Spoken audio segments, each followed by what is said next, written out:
Sponsored by Squarespace. Over the last few weeks we started working on our biggest project ever. A massive diorama with the biggest official Warhammer model ever sold, the Tau Manta. A diorama where there's a ship crashed into the mountainside and a lone surviving fire warrior making a life on what he thinks is a desolate planet.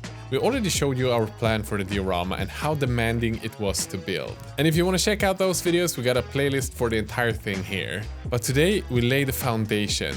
We're going to start shaping the diorama, making mountains so that the Manta can fit on the display, carving out the landscape and even beginning the painting process. So stick around to the end to see how cool the miniature and the display is starting to look. So, where does one even start on a project like this? We're going to start off by creating the platform for the Manta, using a MDF board cut to the size we thought would fit. And we don't want any unhappy surprises with the MDF, and with the amount of resin that we're going to use to create the lake, we don't want any warping on the MDF, because we've had enough of that. So we're going to create some beams to support the whole structure, cut off like thick bits of wood and screw them on there. So hopefully that's going to be enough. Let's try it. We picked up a bunch of these pink insulation foam bits. I think the thickness is 250, so it's going to be quite like rigid. For the bottom parts, I think we're going to use 12 centimeters. That's what we at least like calculated for the lake and for the mini dioramas on the side. And then we're just going to cut off like bigger pieces and like create blocks where the mountains are going to be before we start like carving in the whole like shape of the thing. So let's start with that. I'm going to put Lucas on it. Let's go.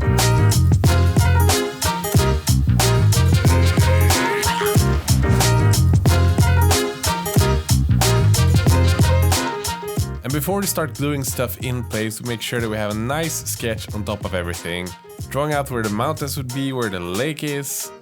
Because once we start carving and gluing stuff in place, it's going to be a lot more difficult to change stuff. And throughout the entire process, we use the Manta, not only to figure out where to place it, but also to figure out the height of different things, and to get a feel for the end result before we even get started.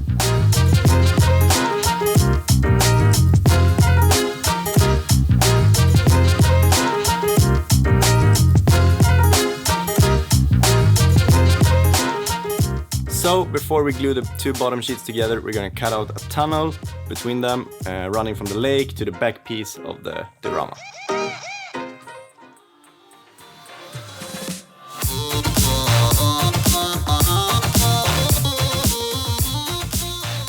We used PVA glue and contact glue to stick all of the foam parts together into general shapes. And after 24 hours wait, we could start cutting out mini dioramas on the sides.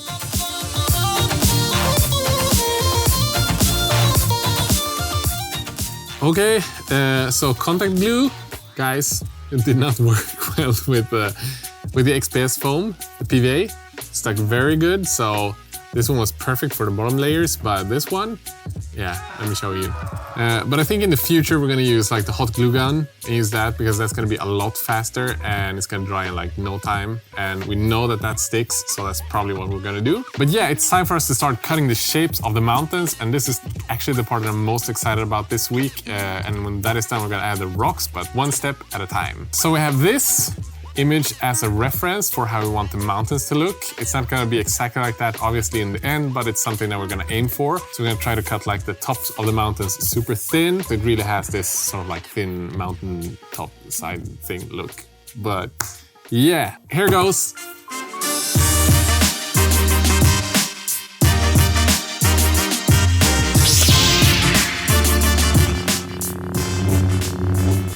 We use a few different tools to carve our way into the mountain. The easiest and fastest tool was the hot wire foam cutter, but a lot of times using a sharp bladed knife was the easiest way to go at it.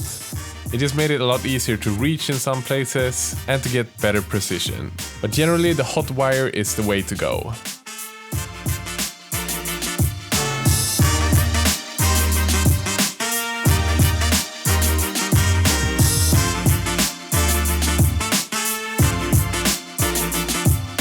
And as previously, there were a lot of steps where we just brought in the Manta into the diorama to make sure it would have a good fit, and we got a mountain that would fit together with the shape of the main piece of the diorama. And then we spent about a day and a half totally to just cut out different parts of the XPS foam, both for the mountain and the caves.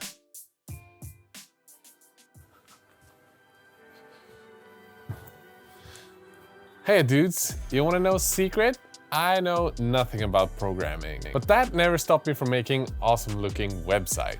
As an example, in about 2 weeks, Hardware and STEENBECK is releasing a Squidmar airbrush, and I wanted to make a landing page where people could go and sign up for the newsletters so they'd be informed whenever the airbrush would be released. And thanks to Squarespace, I could do that in like a fraction of a millisecond. It was that fast. I just dragged and dropped some images, added some text, and boom.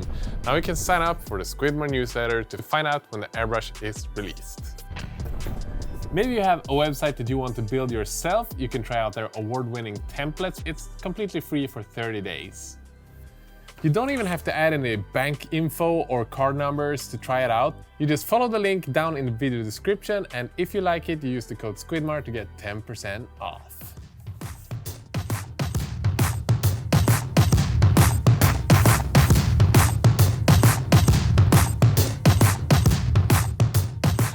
So today Lucas have been cutting the mountains to make them like half the width that we ended on yesterday. So we've done a good job with that. And then we started like adding these rocks to kind of see how much we need and where they fit. And we kind of realized that we need to go buy like 3-4 times as much casting plaster because what we have now is like not nearly enough. So I'm gonna go pick up some of that and a lot of like boxes with grass tufts that just arrived at the post office. And we'll see you later.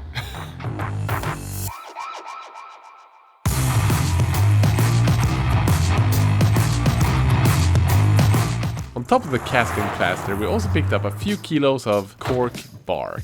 These will be a great complement to all of the rocks we casted. And with that we made our final cuts to the XPS foam and started adding support beams under the Manta. These support beams will be crucial to make sure that the Manta is always at the right place, and that when we add the rocks it won't be placed where the Manta will be lying in the future.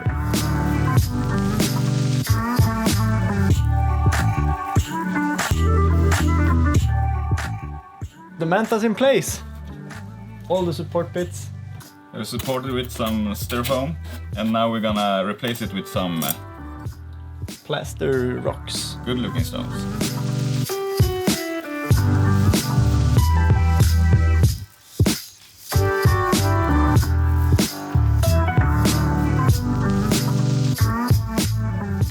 We just ran out of rocks, so we'll just have to go make some more.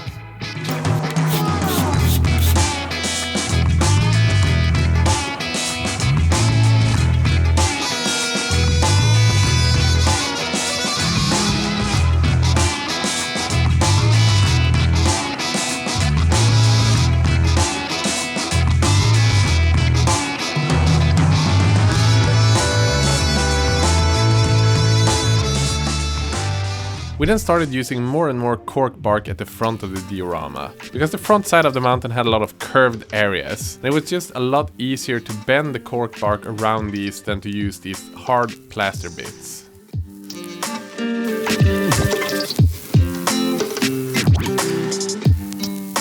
We've done a lot of the rocks down here. It's actually starting to shape up to look really nice. What we have to do now is kind of like this area under the Manta. We need to fill that out with rocks, and then fill out here on the back as well. We got some stuff to fill out, and like all of these like areas in between rocks, either we fill them out with this like molding compound, or we're gonna go with bark because it's a little bit flexible, so it's easier to like push into like these areas to make it look like cohesive. Could you hold me tight? Could you hold me tight? Don't turn off the lights. I don't wanna fight with you. So the table is really messy right now. It looks beautiful. And we're sort of done with this. There's just a few more rocks left to add, but I'm gonna get started with this. And this is the modeling compound from Geek Gaming. And I'm gonna start like filling out all of the gaps between different rocks. But because we want them to blend together, I'm gonna try to use this to like get texture in there. Just use plastic wrap and added that to a cork bark piece. So I'm gonna try to like creating texture in that modeling compound. So yeah, let's get started with that and we'll see if it's gonna look good or not.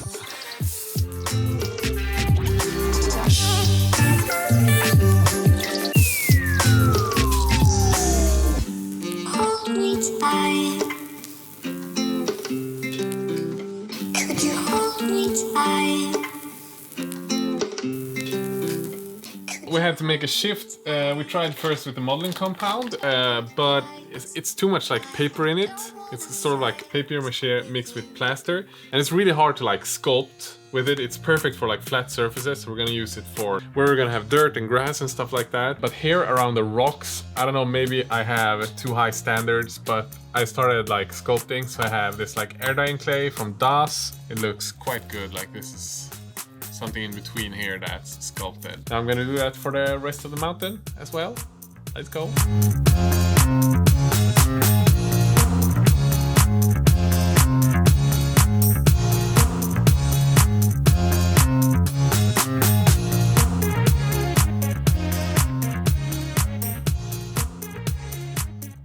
On top of that, as we mentioned in the beginning of the video, we actually got some paint down this week. You might remember that we had some issues with the last video that the paint didn't quite stick to the miniature, and you had some great recommendations in the comment section. One of the main ones was to use a primer that etches onto the miniature. So we're gonna try to use some maybe automotive primers on the main surface of the Mini, but for the bottom deck this week, we're just gonna be extremely careful and hopefully that's enough. We started off with some ivory paint color. We added some red stripes to get some variation. We then made some templates for the vehicle numbers. And for the grids in the bottom, we added Vallejo metal color, gunmetal gray.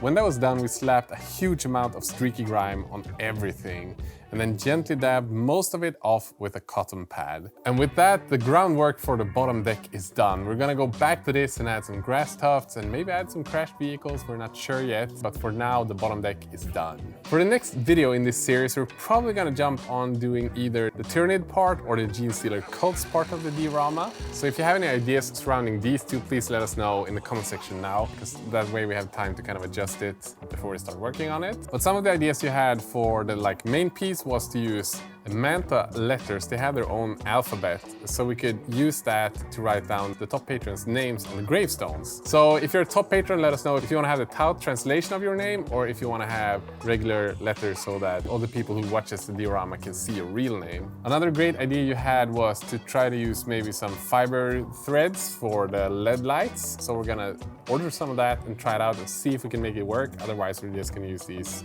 LED diodes. But yeah, let us know what you guys think in the comment section if you have any more ideas before we move on with the project. And with that, let's do the grand reveal.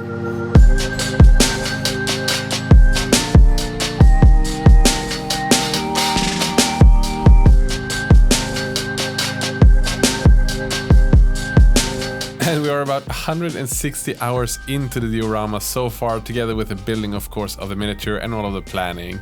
So make sure that you are subscribed so you don't miss out when we finish off this epic diorama in a few more upcoming videos.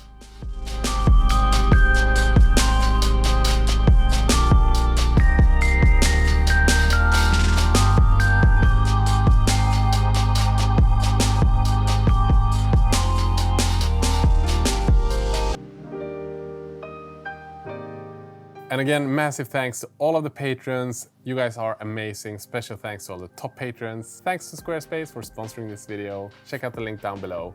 Have a great day. Bye bye.